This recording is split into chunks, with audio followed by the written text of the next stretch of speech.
ठीक है, चलिए पटना कलम क्या है, सबसे पहला प्रश्न, पटना कलम क्या है। तो पटना कलम जो है चित्रकला का एक शैली है। क्या है? चित्रकला का क्या है? एक चित्रकला की शैली है। शैली। कैसे पटना कलम का विकास हुआ? तो बंगाल के नवाब और मुर्शिदाबाद के पतन के पश्चात 18वीं शताब्दी के मध्य कारीगर पटना को हस्तांतरित हो गए। बंगाल का नवाब का पतन हो गया। कब पतन हो गया? 1764 में। ठीक है, प्लासी की लड़ाई 1757 में, और 1764 में बक्सर की लड़ाई के बाद क्या होता है, बंगाल के नवाब का पतन हो जाता है। बंगाल के नवाब का जब पतन हो जाता है, मुर्शिदाबाद के भी पतन हो जाता है। तो वहां पे जो उनके खलासी दरबार के में जो बाद। बहुत सारे चित्रकार जो रहते हैं, बिल्कुल इलाहाबाद की संधि, उनके दरबार में जो बहुत सारे चित्रकार जो थे, रातों रात मतलब क्या हो जाता है, बेरोजगार हो जाते हैं।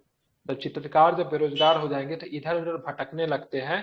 तो वहां से मतलब क्या करेंगे, चित्रकार जब भटकने जब लगते हैं तो स्थानीय अभिजात वर्ग, ठीक है, तो चित्रकार को तो काम चाहिए, अब दरबार में काम नहीं है, तो समाज में जो लोग जो जमींदार होंगे, ईस्ट इंडिया कंपनी के जो लोग हो, उनके संपर्क में आएंगे। ठीक है, तो स्थानीय अभिजात वर्ग ईस्ट इंडिया कंपनी के संरक्षण में आया, तो उसके बाद इस चित्रकला का एक नया अनूठा रूप सामने आया है, जिसे कंपनी चित्रकला फिर पटना कलम के नाम से जानते हैं। क्योंकि बेरोजगारों का सहारा किसने दिया? तो समाज के वर्ग ने सहायता दिया और कंपनी ने सहायता दिया, तो इसलिए पटना कलम को कंपनी चित्रकला और पटना कलम के नाम से भी जानते हैं। जिसपे इस चित्रकला पे क्या चीज का प्रभाव था? तो स्थानीय चीजों का बहुत अधिक आपको प्रभाव आपको देखने को मिला था। ठीक है, मुख्य विशेषता क्या थी? तो मुख्य विशेषता में देखेंगे तो सबसे पहले लिखेंगे, सबसे पहले यही पटना कलम। ठीक है, पट्टनम कला का पहले सारांश लिखेंगे, उसके बाद उसके विशेषता लिखेंगे। तो यह चित्रकला शैली फारसी और ब्रिटिश शैलियों से प्रभावित था। कारीगरों ने मुगल शैली से रंगों और अस्तर को अपनाया और ब्रिटिश शैली से छायांकन को अपनाया। ठीक है, तो इन्होंने मतलब दो दो शैली को मतलब क्या क्या मिक्स कर दिया। कारीगरों ने मुगल शैली से क्या अपनाया? रंगों को और अस्तर को मुगल शैली से अपनाया, ब्रिटिश शैली से छायांकन को अपनाया। ठीक है, चित्रकला में विस्तृत और उत्कृष्ट रूप से सजाए गए बॉर्डर जो पेंटिंग के विषय पर प्रमुखता से केंद्रित है। मुगल चित्रकला का विपरीत जो अभिजात और दरबार के दृश्यों पर केंद्रित थी। मुगल चित्रकला मुख्यतः दरबार के भव्यता को दिखाया जाता था, दरबार कितना बड़ा है, ठीक है, शासक कैसे, उन सब चीजों को दिखाते थे। लेकिन पटना जी कलम सर। कैसे दिखाया था? पटना कलम ने आम लोगों के सादगी को, आम लोगों के जीवन को दिखाया। इसलिए बोलते हैं पटना कलम जो चित्रकला की जो शैली है, इस पे स्थानीय प्रभाव बहुत अधिक आपको देखने को मिलता है। ठीक है, तो जी पटना सर। कलम के कारीगर, ठीक है, आम जनता के दैनिक जीवन से बहुत अधिक प्रभावित है। जैसे धोबी, कसाई, बाजार से लौटना दर्जी, जमादार का कुत्ता संघर्ष करते हुए आदि को दिखाया। जैसे धोबी जो है कपड़ा पटक रहा है, कपड़ा साफ कर रहा है, जी उसको दिखाया। कसाई मतलब क्या कर रहा है? कुछ काम कर रहा है।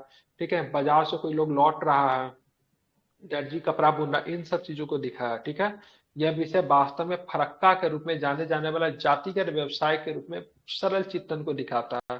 अब यहाँ पे देखेंगे चित्रकला का मुख्य विषय क्या होता था। तो मुख्य विषय स्थानीय त्योहार था, समारोह था, बाजार के दृश्य थे, स्थानीय शासक की घरेलू गतिविधियां जो थी, इस चित्रकला का मुख्यतः मतलब क्या था? विषय था।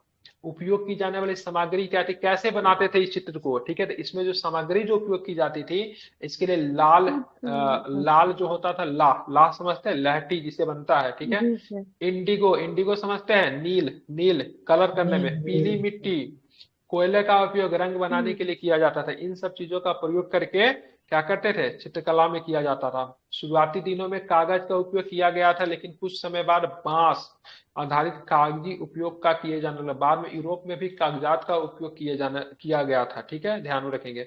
बर्स का निर्माण कैसे होता था? बर्स का निर्माण जो गिलहरी जो थे ना, गिलहरी का बाल देखें, काफी सुनहरा बाल होता है।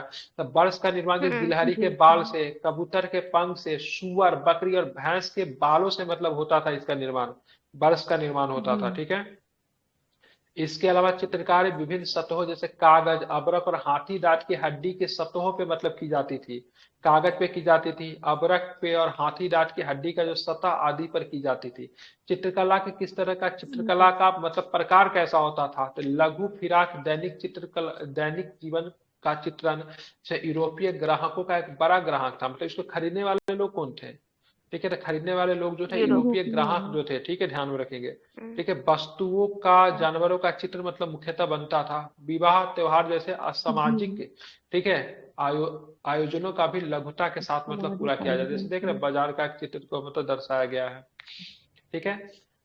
चित्रकारी की हम्म। तकनीक के ऊपर बात करें तो चित्रकारों ने चित्रित करने के लिए पेंसिल के बिना वस्त्र का उपयोग करते, जिसे कजली सिही के रूप में जाना जाता था। चित्रकारों ने चित्रित करने के लिए पेंसिल के बिना ब्रश का उपयोग करते थे, जिन्हें कजली हम्म। सिही के रूप में जाना जाता था। चूंकि चित्र व्यावसायिक उद्देश्य के लिए बनाए जाते थे, ठीक है, क्योंकि व्यावसायिक उद्देश्य के लिए क्या मतलब चित्र बना के उसको बेचना है, इसीलिए उन्हें मुगल कला की समृद्धि का अभाव बिल्कुल। था। इसलिए उनमें मुगल कला की हम्म। समृद्धि का, क्योंकि मुगल कला में क्या था, मुगल काल में जो चित्र जो बनाते थे कौन खरीदते, राजा के लिए बनता था, उनको वो पैसा राजा भर भर के महाराजा। मिलता था। लेकिन जी। अब जो चित्र बनाना क्या था, तो अब चित्र बनाने का उद्देश्य क्या था, मतलब चित्र बना के बेचना है। इसलिए मुगल काल जैसा समृद्धता तो बात करेंगे इस चित्र में आपको नहीं देखने को मिलेगा। उतनी बढ़िया चित्र तो नहीं बनेंगे वैसी, उतना बड़ा समृद्धता लेकिन तो आपको नहीं सामाजिक देखने को मिला, व्यवस्था लेकिन जैसे। मुख्य रूप से चित्र ठीक ठाक बनती थी। क्योंकि चित्र, हाँ, यह रोजमर्रा का स्थानीय जीवन को दर्शाती है, बजाय इसके केवल अभिजात वर्ग और राजघराने से संबंधित है।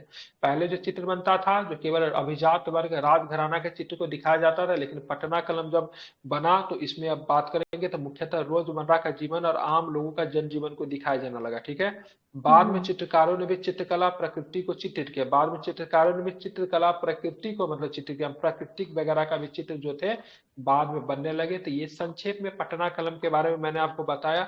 गूगल के हेल्प से कहीं से भी कुछ मिले तो बढ़िया से पटना कलम पे एक नोट्स बनाइए और इसको कॉपी पे रखिए, 2 बार 3 बार पढ़िए, ताकि पटना कलम से संबंधित कोई भी प्रश्न है अब इसको बहुत ही सुंदर तरीके से आप इसको लिख सकते हैं। ठीक है, ध्यान जी में सर। रखेंगे।